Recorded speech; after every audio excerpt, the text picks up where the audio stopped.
I wanted to get Mark Anderson, the editor of American Free Press, on because I've gotten to know Mark over the years, seeing him at Bilderberg, helping Jim around, who had really bad hips. Jim died at 78 last week. I learned about it Saturday morning. He had just fallen a few days before that and then died at the hospital. And people said, well, it must be a conspiracy. No, I've had a lot of family that, falls, you've had it, and then they have a concussion and the family says there's no foul play. You fall down, you're 78, you go to the hospital, and if the complications don't kill you, the hospital will. Jim was a classic real guy, grew up on a cotton plantation in a dirt floor shack, the way he described it, and then rose to be an editor of major, the full eulogy is up on AmericanFreePress.net, and we posted it at Infowars.com. But I wanted to have Anderson talk about who this guy was, some of what he did, and he's really taken over for Jim. A few years ago, it was pretty much Anderson even then, because Jim is just would fight to go to I saw him just about 11 months ago at Bilderberg in Virginia. They're in Chantilly, and I saw him get out of the car on the side of the curb and just grind his teeth in pain with his hips. Smart guy, knew he probably wouldn't want to go through surgery, to get over there and to report and see what was going on. And I quietly told Rob Jacobson and Aaron Dykes, who were there with me, I said, that's the last time we're going to see him. I said, he just, he looked, his brain was still there, but, packs of cigarettes, you name it, every day, it'll get you. But a real icon who 35 years ago, roughly, began to expose Bilderberg when no one even knew the name. And they said, he's insane, it doesn't exist. The same thing as you today. And the last decade, it's finally in some U.S. newspapers, and thanks to DrudgeReport.com and WorldNetDaily.com and Infowars.com, especially Infowars.com, really pushing it out there. We now know, and American Free Press pushing it out there, but Drudge and others magnifying it, we now know about the global cabal. And last week, the Rolling Stone came out and said, 14-page article, there is a global banking corporate elite that's taken over. So, Mark Anderson, you now have got the football, and I hope, Jim, I know you told me you'd gotten some of the sources, but now you're taking over where Jim Tucker, of course, you've been covering Bilderberg yourself for 20 years. So, Mark Anderson, great to have you on with us. Thanks a lot, Alex. Great to be here. Hope all is well. Yeah, it's some big shoes to fill. The basic facts are that I helped Jim with Bilderberg in 2010, Spain, 2011, Switzerland, and that's where I met your crew. And then 2012 in Chantilly, Virginia. I helped him 3 years in a row. I was aware of Bilderberg before that, of course, and wrote some minor pieces here and there prior to those years. But I mentored with Jim these last 3 years. It was a somewhat rough year for him this last year, but he still made it out to the side. He still had his intel as best he could. And we did everything we could, like your crew did and others, to amplify the American media coverage, which until then had been a virtual blackout. And of course, as you know, that's the central challenge. The European media is a little more open, a little more aggressive, not so politically correct. Here in America, we still have the task of getting the regular American media to at least acknowledge it. And this Rolling Stone thing you mentioned that I had heard about is encouraging. So we're making... Absolutely, and they apologize to us. I mean, there gets to a point where you got to make the decision, folks, because we're going into pure evil here. I mean, you either admit we're in deep, or you commit to it and there's no future. And People better look at their kids. That's what I say to all the establishment people. This is a crock of baloney out there.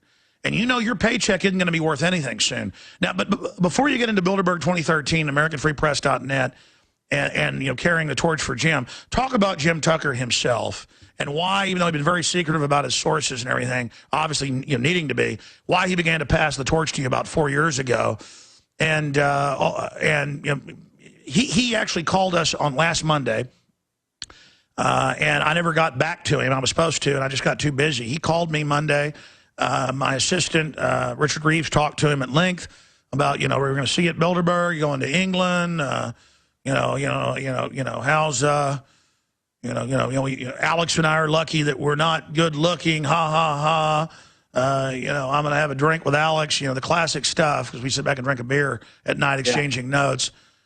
Just a classic old guy. Talk about some of his history and, who Jim Tucker was. And again, the example of the one man taking action, how he could change so many things. Well, yeah, Jim had that old school journalism grit. He never totally embraced the digital age. I haven't totally embraced the digital age.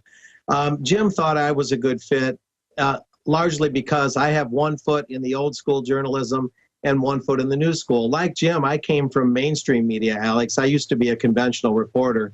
And so he and I had that thing in common, and we always resonated really well, excuse me. And so, you know, we were both students of and using the new technology for reporting media and you know, the internet and everything.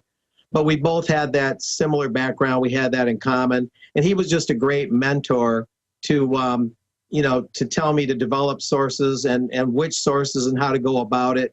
And, you know, I kind of joined that with what I already knew and what I already had learned. I've been in journalism 30 years now. And so he and I just cross-pollinated, if you will, and we'd have a lot of fun after the serious work was done in the after hours, you know. And so he was a great friend as well as a great journalist. He had been a sports writer. I had dabbled in sports writing. You know, he'd also then later been a major news editor of major East Coast newspapers. Talk about in the mid-'70s when he first began to investigate Bilderberg. I mean, for people that now know about Bilderberg, again, thanks to you guys and Drudge the last 5 years or so, you know, linking it right up there. The media really hated that during news blackouts. I mean, how big a deal it is to admit it. I liken it to La Cosa Nostra in the early 50s. I talk about this constantly. People can pull up the clip online.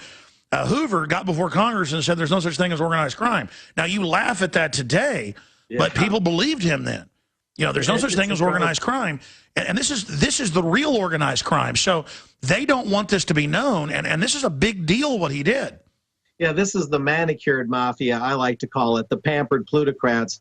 These are the upper crust mafia. You know, they don't get their hands real dirty. They pay for that stuff. And they're a global planning commission. And the existence of Bilderberg is literally what converted Jim from a conventional reporter into the alternative media reporter with the spotlight, which preceded the American Free Press. So Bilderberg is the very thing that got Jim out of the sports newsroom, out of the conventional media mold into the alternative media mold. That very group was Jim's pivotal influence. It's very interesting. Let's talk a little bit more about Jim before we get into the meeting that's coming up in about a month, reportedly outside London. And, of course, obviously, you're probably going to be there. I'll ask you about that. Some personal stories about Jim. And people want to know, I mean, do you know more of the, because I could call his home number, I could call his cell. Out of respect, I haven't tried to get details from the family. But what do we know about the fall? What do we know about how he went, his last words? Do we know any of that? Unfortunately, I don't happen to know that, Alex. I know that he fell reportedly at home. I've been in touch with family, but only to the extent that I know there's a viewing tomorrow in Locust Grove, Virginia, and then the graveside funeral is the following day in Locust Grove, in or near Locust Grove, Virginia. I don't actually know the details of his passing, but I had talked to him just 2 days before that, and he literally worked on Bilderberg till the very end.